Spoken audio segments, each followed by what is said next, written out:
So you want to quit sugar and you don't want to suffer. I understand. There's so much information out there. Who do you trust? Who do you listen to? How do you get this done? I know you've tried. I know you've probably failed. If you're like most people, without the proper information, you're not going to make it. And it has nothing, write this down, has nothing to do with food, nothing to do with what you eat or what passes your lips. We all know, gang, why the sugar is so attractive. But the problem is that we are all, including all the influencers on YouTube here, they've just been always focused on the food and what you eat and exercise and food and exercise. Brainwashing, gang, serious brainwashing from the $78 billion diet industry. Look, here's the thing. And please stay till the end, and I'm going to really divulge why in excess of 20,000 people we've detoxed and thousands of people we've worked one-on-one with, and how they actually succeeded in accomplishing this for weight loss, for type 2 diabetes remission, for just all kinds of reasons that they come to us. But the reason that they're able to be successful is completely different than you would think. All right.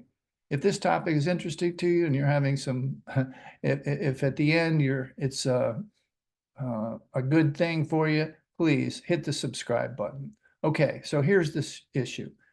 We all know, as I mentioned, that we need to stop. All of the influencers and all the scientists are telling you about the body and the diabetes and the weight. It's just crazy. And we've been studying it for over 100 years. Diabetes has been discovered years and years ago. Everybody knows. They used to call diabetes the sugar. I have the sugar. Not I have diabetes, but I have sugar. Or just abbreviated. They just say, I have sugar, right? Well, that's all well and good, okay? And we're not going to dispute that. We're not here to talk about that. What we're here to talk about is why you cannot get off sugar. Why, as much as you try, and I know you've tried, most of our people have tried 5 to 10 different diets, all of which include get off the white stuff, right?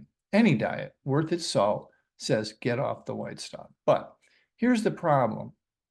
The problem is, and the science has exploded in the last 3 years, okay, 3 to 5 years, is people are not realizing that this is a brain illness, okay? This is you're not looking for a sweet tea. Your cravings, the things that you fight the most, the cravings, the withdrawals, that time period of 3 to 5 days when it's just headaches and lethargy and irritability and hunger, all of that, those withdrawals, all of those cravings are completely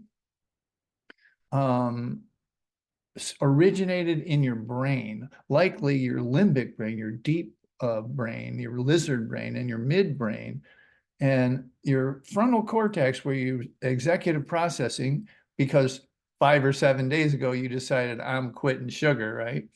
You decided very clearly that you were going to quit sugar, but you weren't able to do it. And you've done this 5, 10, 15 times, right? And maybe you've actually succeeded for 30 days or 40 days or what have you. But at the end of the day, you ended up failing. And you guys know the research as well as I do. Anyone who gains any amount, who loses any amount of weight, gains it all back in the first year, and then some. They add some. They add interest to it. So they lose 50 pounds, they gain 55 back. This is very easily explainable, and I'm going to show you why. All right. Here's why. And write this down. If you're taking notes, take this down. One of the things that's missing in the zeitgeist, in the whole literature of quitting sugar, and everything you're going to see here on YouTube is going to tell you, reduce the sugar, get it out of your house, drink less of this, eat less of that. It's all fluff. It's all crap. Here's what the problem is.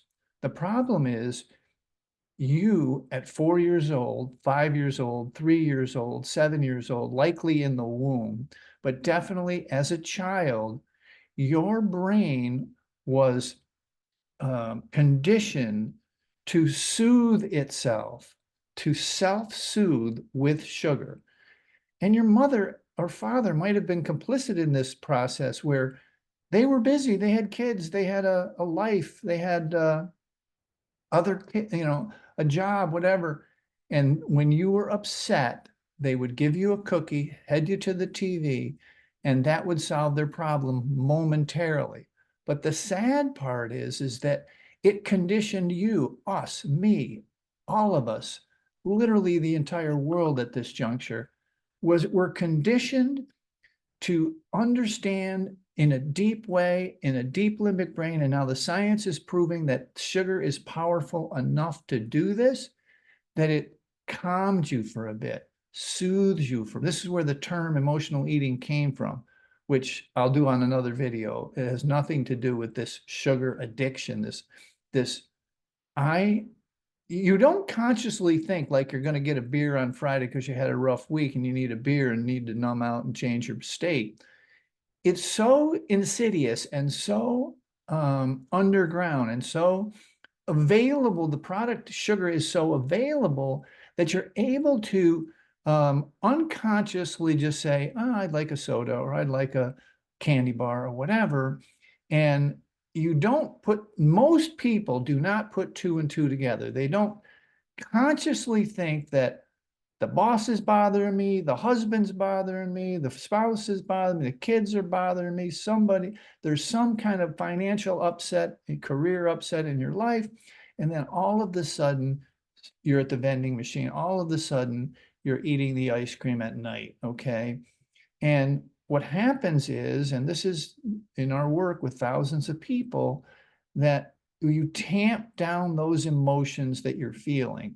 Problem is, the emotions are there the next day. They're still there. Those emotions haven't gone away and you haven't processed them, okay? So literally, when you start to get off sugar, you have a backlog of these emotions. And it doesn't have to be capital T trauma, sexual trauma or uh, bullying or anything like that, physical trauma. Anything that you did not solve well, that you didn't get closure on, is niggling in your brain, in your emotions, in your being. And you learn, since you were 4 or 5, you've grooved a pathway, a neural pathway in your brain that says, feeling a little upset, have a little sugar. Again, you don't have that conscious thought. It's originated in a deeper place. The brain is not all that smart, gang. It's really not all that smart. If you train it to get dopamine via sugar and you can sit on the couch and hack it, this effort-based dopamine versus substance-based dopamine, instead of going for a walk, instead of going to yoga or lifting weights or getting a hug or making love or something that will stimulate dopamine naturally, the way that we've basically evolved to chase food and sex, that's what dopamine was created for. We have learned to hack this system by just by a substance, by using sugar, by sitting on the couch. And here's the thing, like seatbelts in cars, like smoking, the science is now proving what I'm saying, okay? So let's go back to the folks who gained or lost 50 pounds, and then all of a sudden, 6 months later, they just start gaining it again and then gain it all back. Why does this happen? Let me explain, all right? So when you start on January 1st, life is good. The job's good, the money's good, the kids are good, the husband's good, the spouse is good, everybody's okay. Life is good. You're in a solid place. You feel good about yourself, okay? You start to reduce the sugar, and there are the emotions that they begin to bubble up if you bubble into your consciousness. But you're exercising now. You're following the edicts of the diet industry, okay? You're following what's going on there, and they say eat less, exercise more. You're reducing calories, you're restricting carbohydrates or sugar, and you're exercising more. What is happening is the exercise is substituting for your emotional wellness, for your dopamine, serotonin, norepinephrine, GABA. It's helping your brain and body reward chemicals. It's helping soothe you, okay? Then you get to a place, maybe a little injury from working out, maybe the husband, maybe a divorce or a relationship issue, a job issue, a financial issue, a children's issue, whatever. And you're 50 pounds in, you've lost 50 pounds, and you don't have this conscious thought that, well, the job is, I've lost my job or whatever. You don't have that thought. But deep in your limbic brain, it sends out a signal that you're starting to be upset about that. Your emotions are starting to surface, like you're awfulizing about being broke and all this other stuff. And what happens is your body, your brain sends a signal of craving. Okay, then you start to crave the sugar. And then that one little piece of cake at that wedding, you say, I've lost 50 pounds, I can have one. If I've heard this story once, I've heard it 1,000 times or 10,000 times, where I lost 20, I lost 30, I lost this weight, and then all of a sudden something happened. They don't put two and two together. No one puts two and two together. And then they tell me the story that they had one slice. It's not the it's not the 50th donut that gets you, it's that first one. So please, I'm going to bring this to a close, but I want to emphasize that the main ingredient of you quitting sugar and making it a lifestyle or reducing it way down for you and your family is to understand that if you had any habit at all, if you're overweight, if you had a type 2 diabetes diagnosis or a pre-diabetes diagnosis, what's going to happen to you is that you are going to focus, please don't do this. You are going to focus on the weight. You're going to focus on the diet. You're going to focus on the exercise. That's all well and good. But until you consciously make the shift and understand that what you're really doing is not looking for a sweet taste on your tongue, is that you're looking for a dopamine. And when I use dopamine, again, I mean dopamine, serotonin, norepinephrine, GABA, oxytocin, adrenal glands, endorphins, cannabinoid receptors. All of the brain and body reward chemicals are affected by sugar in some way.